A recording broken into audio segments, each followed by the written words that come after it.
Good morning. We mentioned that Psalm 118 here in verses 6 and 7 is showing us that the rescuing love of God is to make us hopeful people. The Lord is on my side, I'll not fear. What can man do to me? The Lord is on my side as my helper. I shall look in triumph on those who hate me. Interestingly, the word helper there, that's the word that is used in the garden. When God creates woman and he made her the man's helper, right? Here, the Lord is our helper, right? What a great, by the way, just a side note, what a great statement that woman is not made as some kind of less than. She has the same term that describes her as describes the Lord here, the one who comes along and is like a lifesaver who rescues. Here, this rescuing love of God, that rhetorical question has sat with me. What can man do to me?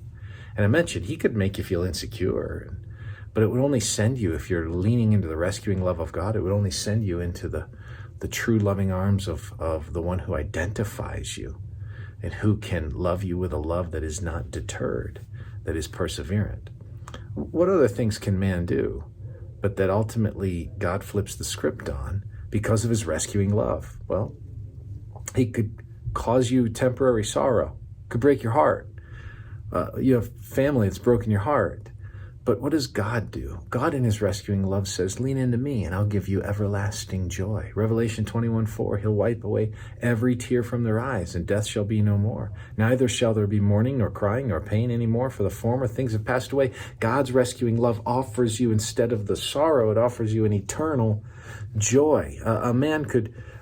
Someone could take away your earthly stuff, your earthly possessions, but what would that do if you leaned into the rescuing love of God? Well, it would send you to a place of learning what truly lasts, because you would lean into God and find out that his love endures, his faithfulness endures, and that stuff wasn't going to burn anyway. Matthew 6, 19 through 21. Not long ago, we went through the Sermon on the Mount and saw this. Do not lay up for yourselves treasures on earth where moth and rust destroy and where thieves break in and steal, but lay up for yourselves treasures in heaven where neither moth nor rust destroys and where thieves do not break in and steal. For where your treasure is, there your heart will be also. You get to learn, if you lean into the rescuing love of God in your life rather than temporal things, you'd get to learn what really matters for eternity. Man could harm you. He could torture you. He could press you to just feel all kinds of even physical angst. But what would the rescuing love of God do? The rescuing love of God would press you in a different way to experience the peace that passes all understanding, that is rooted in the one who himself suffered on your behalf.